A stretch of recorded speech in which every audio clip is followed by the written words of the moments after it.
سن لیجئے آپ. آرمیگیڈون number 1، greater اسرائیل قائم ہو جانا اس کے نتیجے میں نمبر 2، مسجد اقصی اور قبۃ الصخرہ کو گرانا نمبر 3، وہاں تھرڈ ٹیمپل وہ مسجد جو حضرت سلیمان نے بنائی تھی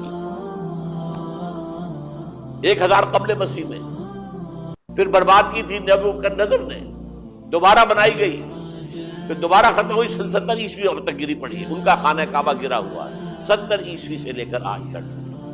ایک دیوار ہے ویلنگ وال، جہاں جاتے ہیں روتے ہیں پیٹتے ہیں ماتم کرتے ہیں، وہاں وہ بنے گا تھرڈ ٹیمپل. اور نمبر 4 اس میں لا کر رکھا جائے گا تخت حضرت داؤد کا. یہ تخت کہاں ہے اس وقت؟ یہ لندن شریف کے اندر جو ان کی پارلیمنٹ کا جو چرچ ہے ویسٹ منسٹر ایبے، اس میں رکھا ہوا ہے. ایک پتھر تھا جس پر بٹھا کر حضرت داؤد کی تاج پوشی ہوئی، پھر حضرت سلیمان کی ہوئی، پھر وہ پتھر رکھ دیا گیا جب حضرت سلیمان نے بنایا ہیکل مسجد اقصی، وہاں رہا وہ. ہر بادشاہ جو تھا یہودی اسی کے اوپر بٹھا کر اس کی تاج پوشی ہوتی.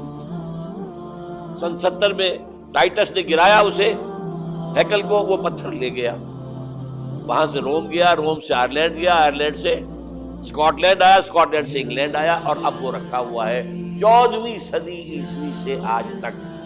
وہ ویسٹ منسٹر ایبے میں رکھا ہوا، ایک کرسی کی سیٹ میں اسے بنا دیا گیا ہے تخت کی شکل. اب انگریزوں میں کوئی ملکہ ہو، کوئی بادشاہ ہو جس کی بھی تاج پوشی ہونی ہے، اس میں ہو.